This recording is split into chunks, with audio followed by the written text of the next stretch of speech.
Makaya McCraven is making some of the most exciting jazz music today. His new album is called Universal Beings. He came on our show to talk and perform.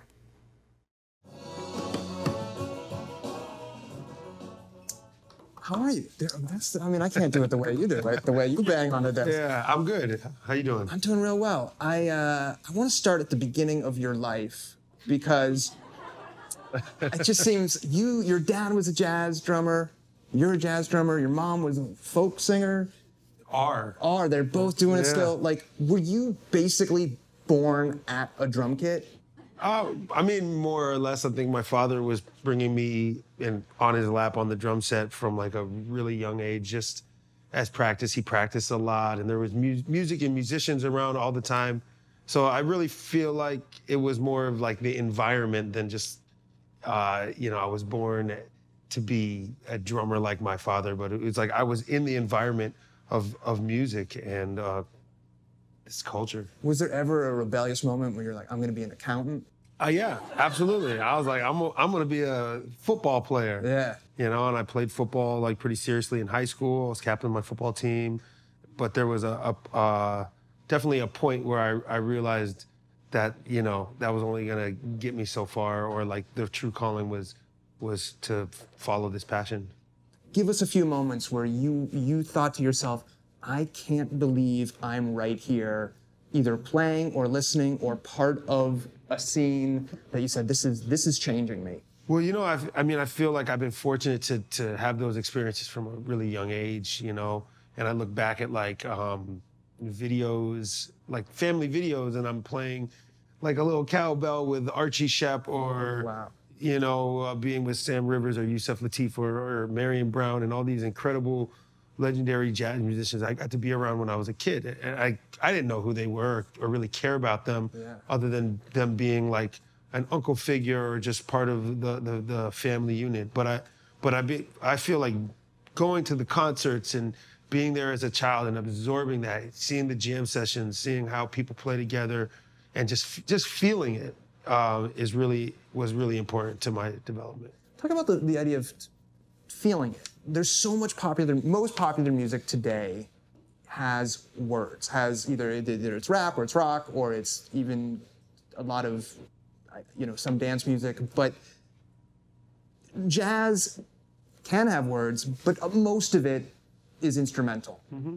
What is it about, what can a song that doesn't have words communicate or make you feel that a song that has lyrics? Yeah, I mean, one reason I love instrumental music is because that it's up to your interpretation. So as soon as you add the context of lyrics, then like I'm giving you, I want to rock and roll all night. Yes. That's what you want to do. It's a very clear statement. Yeah. But we could all. Me too.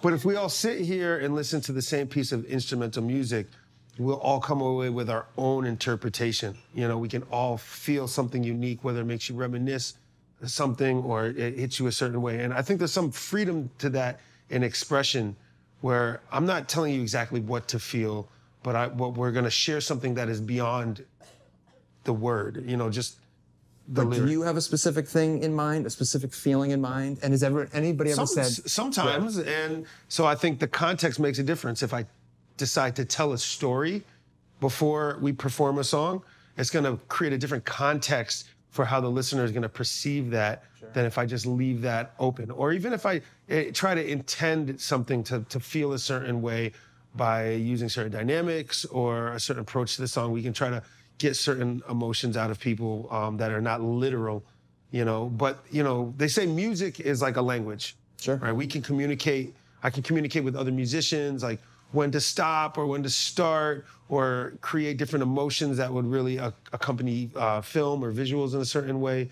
But music isn't a literal language. Like I can't tell you to pick up that mug,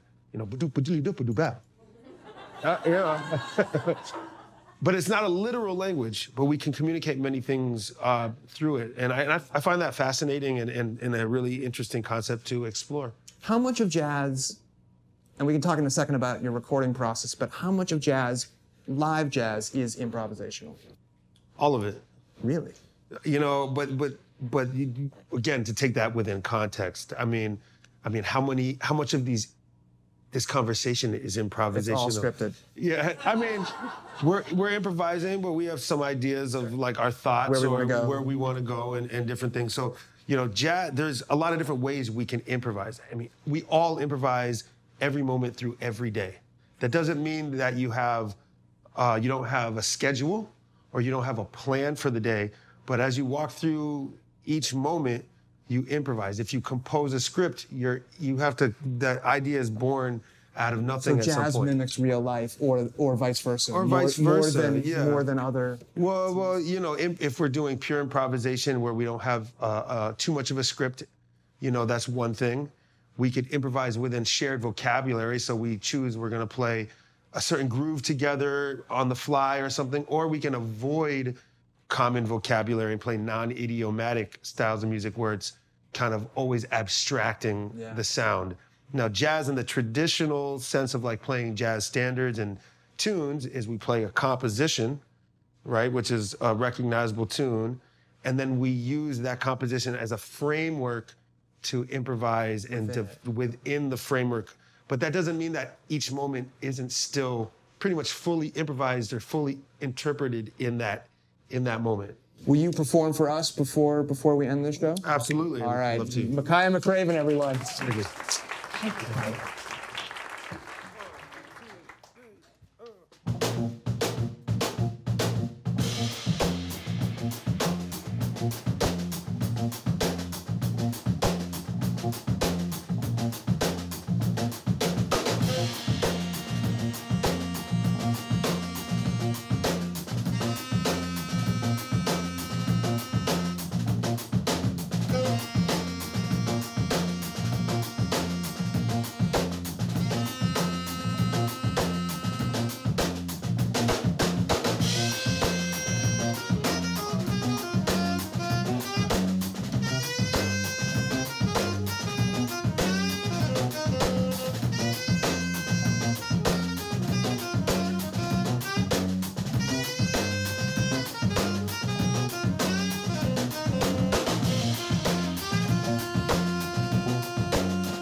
Funding for the interview show is provided by Lagunitas. Beer speaks, people mumble, except on the interview show.